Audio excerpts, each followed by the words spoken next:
Beritakanlah firman, siap sedialah baik atau tidak baik waktunya. Shalom, puji Tuhan, berkat dan kemurahan Tuhan saja memungkinkan kita boleh ada dan berjumpa lagi dalam renungan harian di hari ini. Saya percaya kita semua ada dalam berkat dan pemeliharaan Tuhan.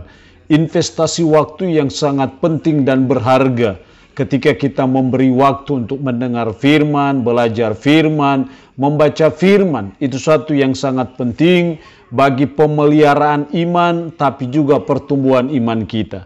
Nats firman Allah yang menjadi renungan kita bersama di hari ini, saya ambil dari Daniel pasal 7 ayat 13 sampai dengan ayatnya yang ke-15. Demikian sabda firman-Nya. Aku terus melihat dalam penglihatan malam itu, tampak datang dengan awan-awan dari langit seorang seperti anak manusia. Datanglah ia kepada yang lanjut usianya itu, dan ia dibawa ke hadapannya. Lalu diberikan kepadanya kekuasaan dan kemuliaan, dan kekuasaan sebagai raja, maka orang-orang dari segala bangsa dan suku bangsa dan bahasa mengabdi kepadanya. Kekuasaannya ialah kekuasaan yang kekal, yang tidak akan lenyap, dan kerajaannya ialah kerajaan yang tidak akan musnah. Maka aku Daniel terharu karena hal itu, dan penglihatan-penglihatan yang kulihat itu menggelisahkan aku. Demikian sabda firman-Nya hari ini yang mengajar dan menasihati kita nubuat tentang Kristus. Apa nubuat tentang Kristus yang diajarkan, yang dinasihatkan oleh firman Allah berdasarkan Daniel pasal 7 ayat 13 sampai 15 yang akan menjadi perenungan kita bersama di hari ini. Secara khusus ketika kita ada pada minggu-minggu Adventus, minggu-minggu penantian, kita akan diingatkan kembali siapa Kristus itu yang sudah ratusan tahun bahkan ribuan tahun yang lampau seluruh nabi sudah berbicara, menubuatkan mengenai siapa Kristus. Dalam konteks Daniel, kita akan melihat dua nubuat tentang Kristus yang perlu kita pahami. Yang pertama, nubuat tentang kekuasaannya. Dalam ayat 14, lalu diberikan kepadanya kekuasaan. Terus kekuasaan itu adalah kekuasaan sebagai raja. Terus lagi dalam ayat 14 bagian B, kekuasaannya ialah kekuasaan yang kekal yang tidak akan lenyap. Dan kerajaannya ialah kerajaan yang tidak akan musnah. Jadi nubuat pertama tentang Kristus adalah berbicara mengenai kekuasaannya sebagai raja. Karena dia sebagai raja, dia punya kekuasaan yang kekal. Tidak ada satu raja di bawah kolong langit ini yang punya kekuasaan yang kekal, yang seterusnya. Kecuali yang namanya Yesus Kristus. Bahkan kerajaannya ialah kerajaan yang tidak akan musnah. Karena kekuasaannya sebagai raja, dia juga punya suatu kerajaan. Dan ternyata nubuat firman Allah bahwa kerajaannya tidak akan musnah. Semua kerajaan pasti akan hancur, semua kerajaan pasti akan lenyap. Tapi kerajaan kerajaan yang dipimpin oleh sang raja, yang dinubuatkan di sini mengenai Kristus, itu suatu kerajaan yang kekal untuk selama-lamanya. Nah, kalau nubuat tentang Kristus mengenai kekuasaannya sebagai raja, ada hal yang penting dijelaskan di situ. Ayat 14 bagian B, maka orang-orang dari segala bangsa, suku bangsa dan bahasa mengabdi kepadanya. Artinya bahwa karena ini nubuat tentang Kristus mengenai kekuasaannya sebagai raja, maka kita dituntut untuk kita mengabdi kepadanya sebagai raja. Jadi dia sebagai raja dan kita hamba. Momentum-momentum kita ada dalam minggu-minggu Adventus adalah momentum untuk harusnya kita mengevaluasi diri kita, mendiagnosa diri kita. Selama ini kita sudah mengabdi kepada Raja kita, namanya Yesus Kristus atau belum? Merupakan suatu kerugian besar Bila kita tidak mengabdi kepada Raja di atas segala raja, Tuhan di atas segala Tuhan.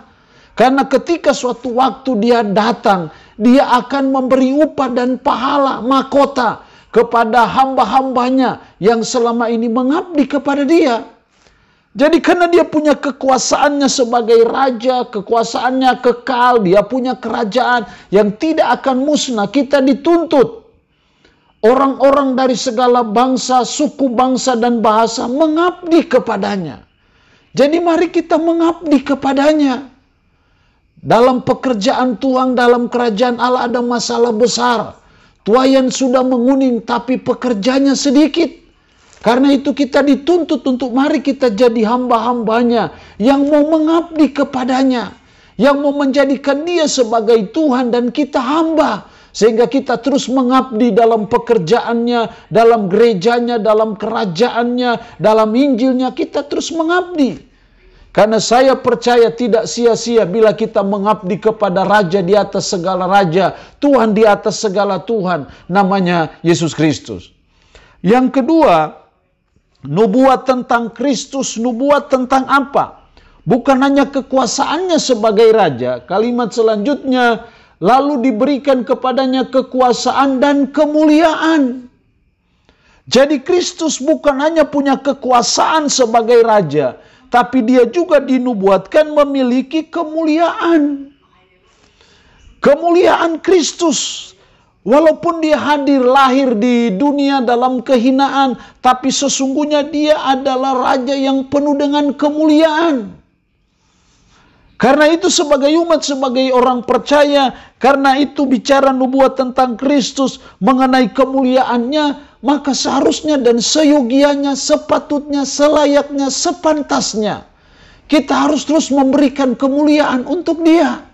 Karena Dia adalah Raja yang penuh kemuliaan. Kalau tema Natal nasional kita di tahun ini, kemuliaan bagi Allah di tempat yang maha tinggi dan damai sejahtera di bumi di antara manusia yang berkenan kepadanya. Dari Lukas pasal 2 ayat 4, kemuliaan bagi Allah dan damai sejahtera. Artinya mengingatkan kita kembali bahwa Raja kita penuh dengan kemuliaan, maka semua hal dalam hidup ini kita persembahkan untuk kemuliaan Dia. Sehingga kalau kita bekerja untuk kemuliaan Dia, kalau kita melayani untuk kemuliaan Dia, kalau kita berbisnis untuk kemuliaan Dia, ketika kita membangun keluarga yang memuliakan Tuhan, sehingga semua area hidup kita, semua lorong-lorong dalam hidup kita, semua cara hidup kita, pola hidup kita, gaya hidup kita, semuanya dipersembahkan bagi Kristus untuk segala kemuliaannya, karena Dia Raja yang penuh dengan kemuliaan, sehingga patutlah, pantaslah, layaklah kalau kita persembahkan segala kemuliaan hanya bagi Yesus Kristus saja. Ini yang Tuhan mau ketika kita ada dalam momentum-momentum perayaan Natal. Mari kita kembali kepada track yang sesungguhnya, bahwa kita diciptakan Tuhan, kita ditebus dengan darah yang mahal di bukit Golgota, supaya kita hidup bagi kemuliaan Kristus. Supaya melalui cara hidup kita, tutur kata kita, pola hidup kita, kelakuan hidup kita, style life hidup kita, segala hal dalam hidup, biarlah semuanya itu mendatangkan kemuliaan bagi Dia, karena Dia Raja yang penuh dengan kemuliaan. Allah punya firman ini, memberkati kita dengan firman-Nya di hari ini. Amin. Mari kita berdoa. Puji syukur untuk kebenaran firman-Mu hari ini, yang mengajar, menasihati kami akan nubuat tentang Kristus. Kristus dinubuatkan sebagai yang memiliki kekuasaan sebagai Raja, tapi juga memiliki kemuliaan. Tuhan tolong kami supaya kami mau mengabdi kepada Raja di atas segala raja. Dan tolong kami supaya kami hidup bagi kemuliaan Sang Raja kami yang penuh dengan kemuliaan itu. Roh-Mu yang kudus tanamkan dan meteraikan firman dalam hati dan pikiran kami, dan sanggupkan kami supaya kami bisa memperlakukan firman ini dalam hidup kami sehari-hari. Hamba mohon berkat bagi umat-Mu yang mendengarkan renungan harian di hari ini. Diberkatilah mereka ya Allah. Yang sakit hamba berdoa dalam nama Yesus, Tuhan lawat, Tuhan jamah, Tuhan sembuhkan dari sakit penyakit yang diderita. Terpuji-pujilah nama-Mu Tuhan. Dalam nama Tuhan Yesus Kristus kami berdoa.